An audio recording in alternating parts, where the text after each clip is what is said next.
The Silent Sentinel. Commander Ilara Voss gazed through the viewport of Outpost Horizon, humanity's furthest deep space monitoring station. The vast emptiness beyond their solar system had remained silent for centuries, until today. The signal pulsed rhythmically on her console, originating from a region known as the Obsidian Void, a sector of space where stars were suspiciously absent.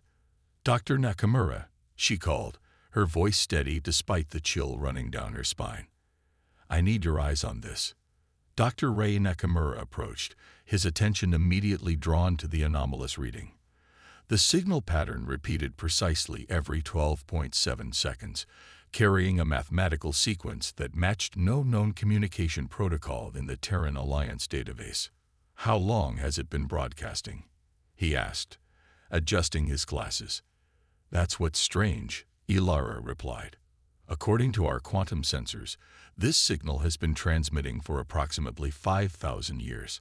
Our technology is just now advanced enough to detect it." Within hours, Earth Command assembled an emergency response team, including Ilara, Dr. Nakamura, and Admiral Jared Hayes, the decorated veteran who had led humanity's expansion beyond Mars.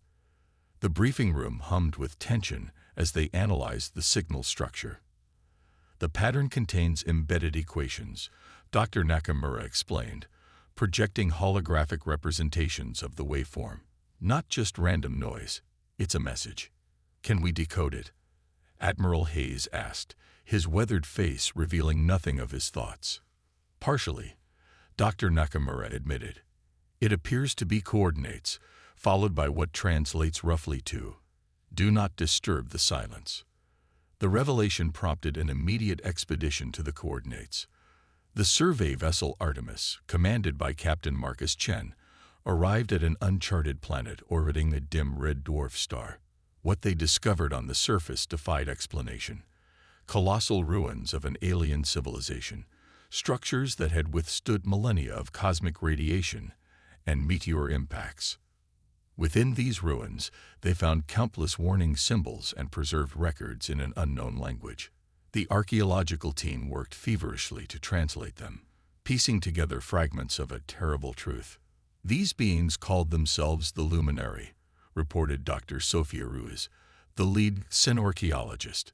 "According to these records, they were part of a confederation of 7 advanced species who discovered something ancient sleeping in the Obsidian Void, something they called the Devourer." Her holographic presentation displayed carvings showing worlds being consumed by darkness, stars blinking out of existence. The Luminary and their allies constructed a containment system, a network of 7 monolithic structures positioned around the void. These monuments generated a field that kept the Devourer dormant. "And the signal?"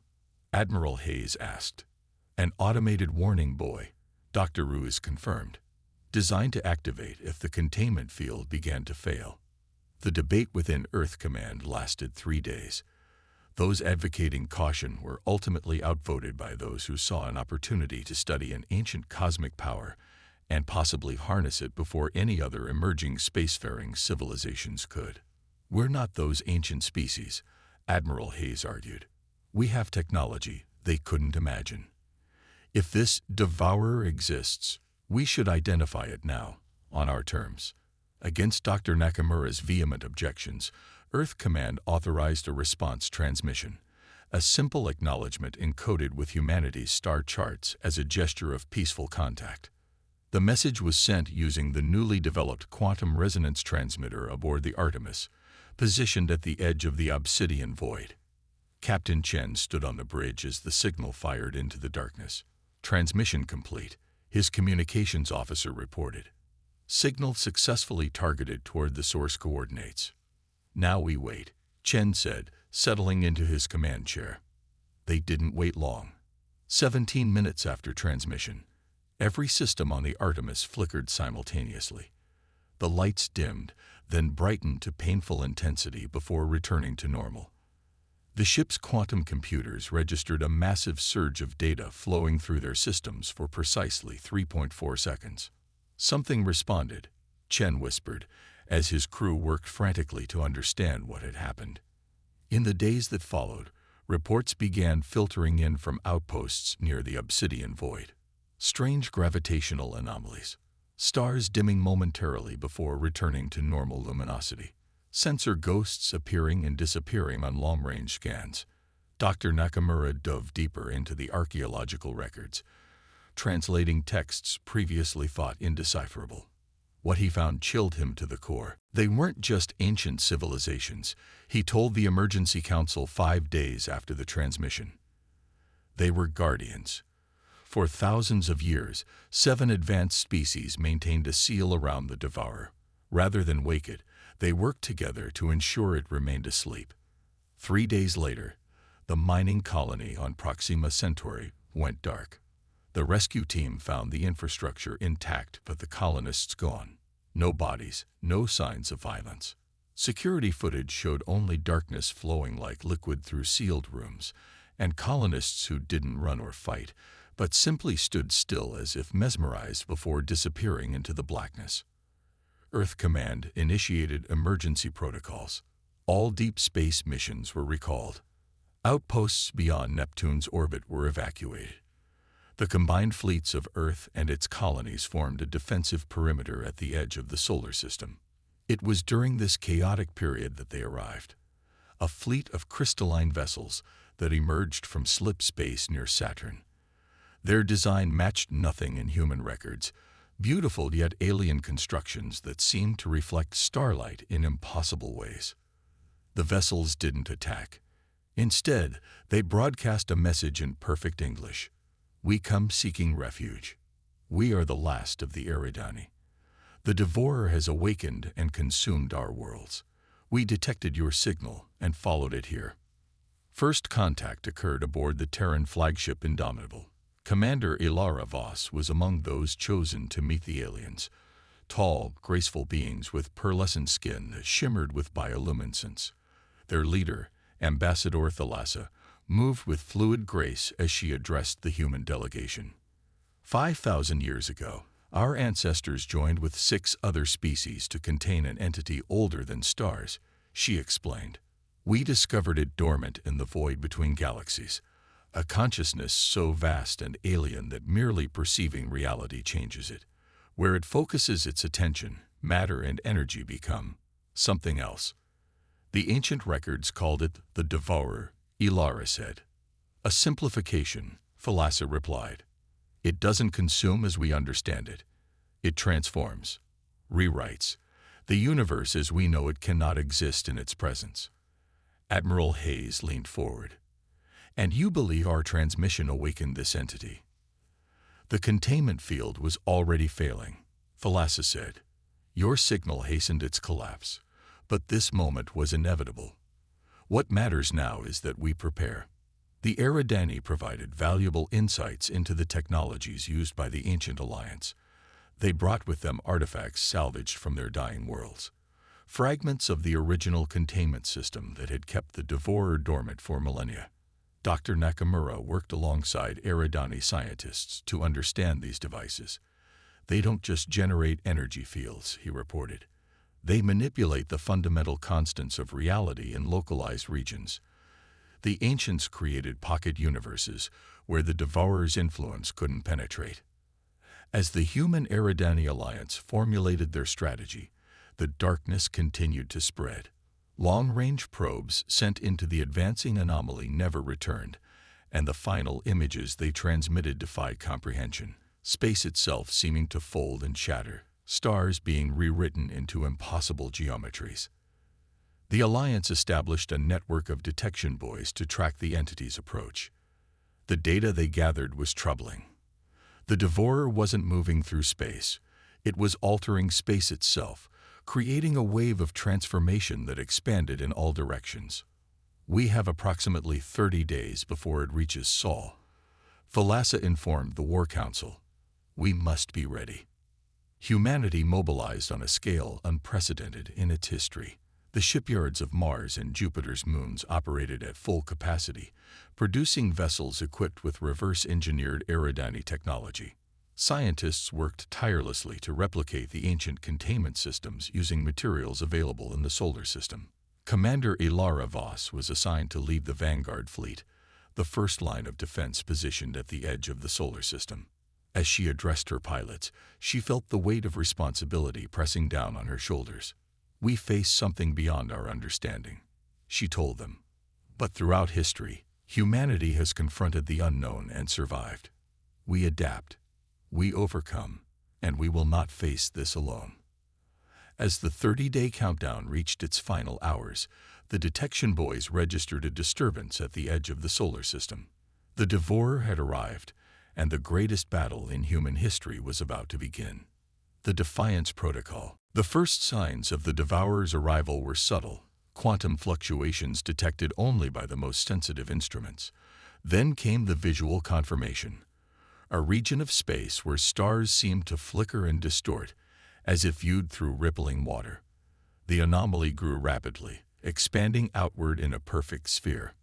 Commander Ilara Voss watched from the bridge of the Indomitable as the Vanguard fleet took formation. 200 human vessels alongside 40 Eridani ships, the last survivors of a once mighty civilization.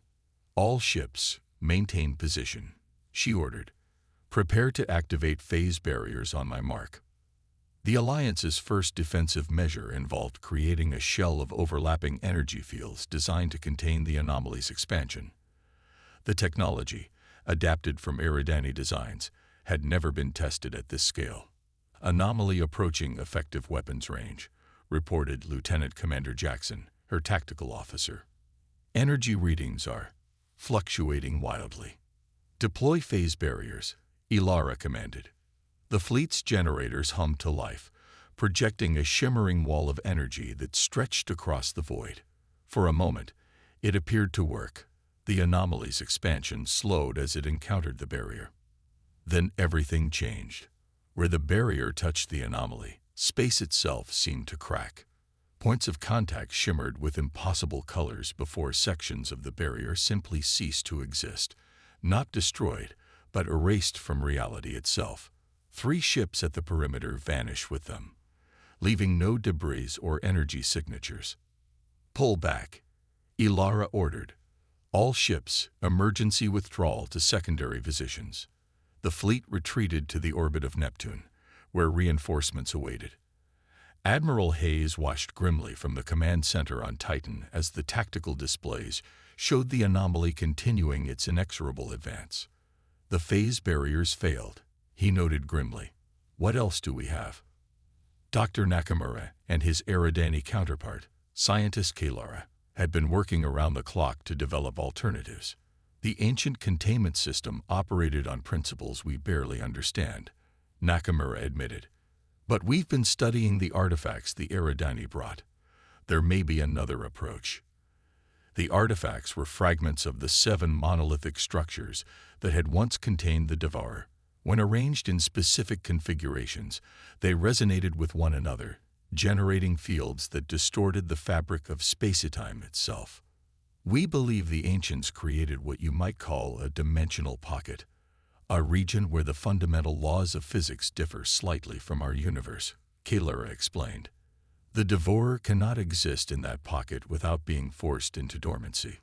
"Can we replicate this effect?" Hayes asked. "Not completely," Nakamura replied.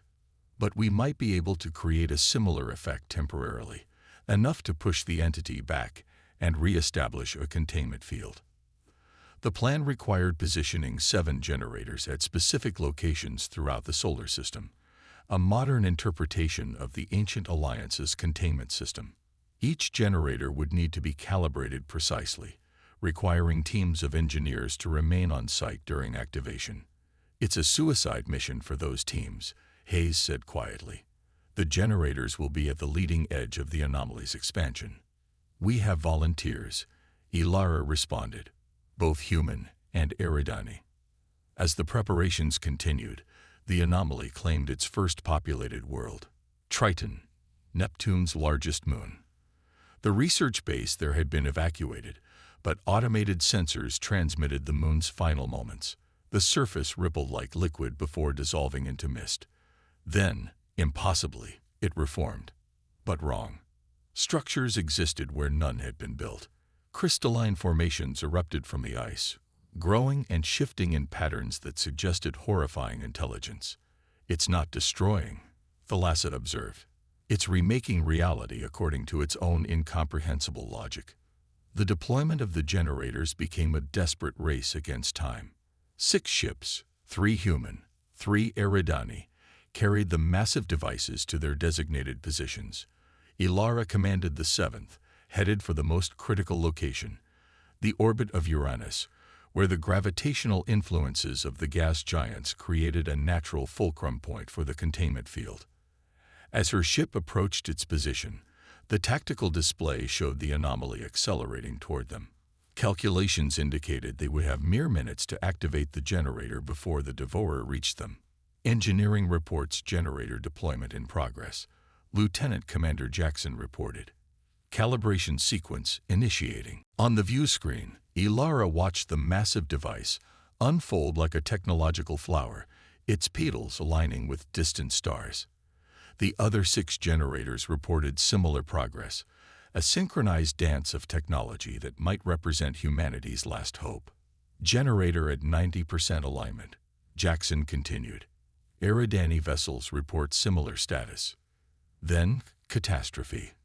2 of the generators malfunctioned simultaneously, 1 human, 1 Eridani.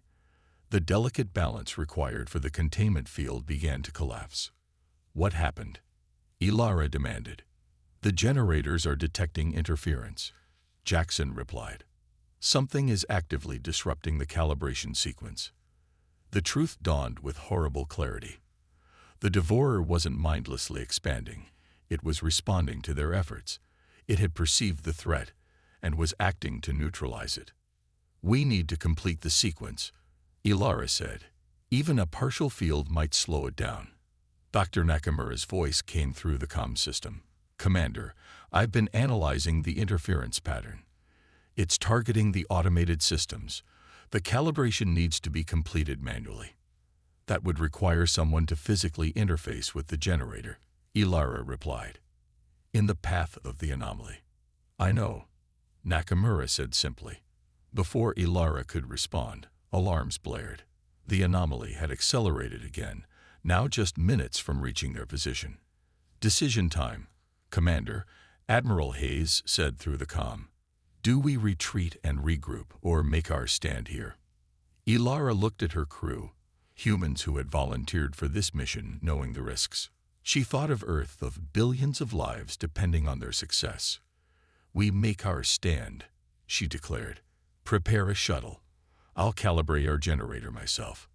Despite protests, Ilara transferred command to Jackson and boarded a shuttle with a small engineering team. As they approached the massive generator, they saw the anomaly's edge, a shimmering curtain of distortion that defied description, where reality itself seemed to fray. At the other 6 generators, similar scenes played out. Dr. Nakamura led the team at the Jupiter position. Ambassador Thalassa herself took command at Saturn. Each understood what was at stake. "All teams in position," Jackson reported from the Indomitable. "Awaiting your command, Commander." Ilara's fingers danced across the calibration controls, making adjustments no automated system could achieve. The generator hummed beneath her hands, its energy building. "On my mark," she said, her voice steady. 3, 2, 1. Activate. 7 generators flared to life simultaneously, each projecting a beam of energy toward a central point. Where they converged, space itself seemed to fold inward, creating a singularity unlike anything human science had ever achieved. The anomaly reacted violently, surging forward with renewed intensity. The team at Neptune's position vanished instantly. Then Mars. Then Jupiter, with Dr. Nakamura's final transmission cut mid-sentence. "The field is forming," Jackson reported, her voice tight with emotion. "But it's unstable. We need more power to complete the containment."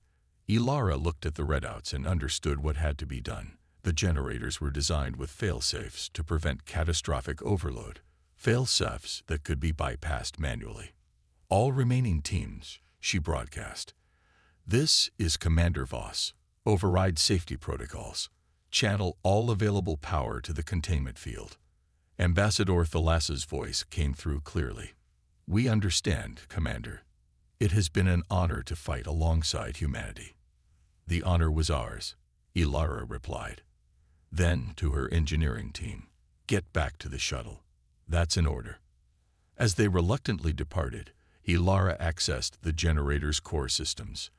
By redirecting the antimatter containment fields, she could create a cascade reaction that would amplify the generator's output tenfold, at the cost of its physical integrity and everyone nearby. Similar decisions were being made at the remaining generators. At Saturn, Thalassa performed the Eridani equivalent, her crystalline tears floating in zero gravity as she worked. At Earth, Admiral Hayes himself had taken command of the operation, refusing to order others to make a sacrifice he wouldn't make himself. Field integrity increasing, Jackson reported from the Indomitable. 60%, 70, 80. The anomaly writhed against the growing containment field, its expansion slowing. Where the field was strongest, the distortion began to recede, reality reasserting itself in its wake. It's working, Ilara whispered. She completed the final overrides, feeling the generator shudder beneath her feet. The energy output climbed beyond design parameters, the structure beginning to buckle under forces it was never meant to channel. Across the solar system, the remaining generators reached similar critical points. One by one, they detonated in carefully orchestrated sequences, not explosions in the conventional sense, but localized reality inversions that fed power directly into the containment field. Ilara's generator was the last. As the cascade reaction reached its peak, she sent a final transmission. Remember us, and maintain the seal. The generator's detonation created a shockwave that rippled through space-time itself.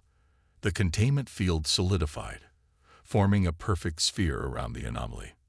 The devourer raged against its prison, but the field held firm, a new seal to replace the one that had failed after 5 millennia. 3 days later, in the somber aftermath, the surviving ships gathered at Earth. Humanity had prevailed, but at tremendous cost. Over a third of the fleet had been lost. The generators and their brave crews were gone. But Earth, and countless other worlds throughout the galaxy, had been saved. In a ceremony at Earth Command, Acting Admiral Jackson addressed the combined human and Eridani forces. Behind her, a memorial wall displayed the names of those who had sacrificed everything. 5,000 years ago, 7 species came together to contain a threat beyond imagination, she said. They succeeded for a time, but eventually passed into history, their warning nearly forgotten. Today, we take up their mantle. The Eridani, no longer refugees but allies, pledged to share their remaining knowledge and technology. Together, they would establish a new containment system, one that would not fail after 5 millennia, but would endure as long as intelligent life existed to maintain it.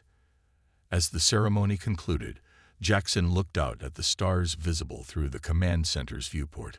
Somewhere out there, imprisoned in its new containment field, the devourer waited, and humanity would be ready. We answered a call that should have stayed silent, she said quietly. Now we become the sentinels, and we will not fail.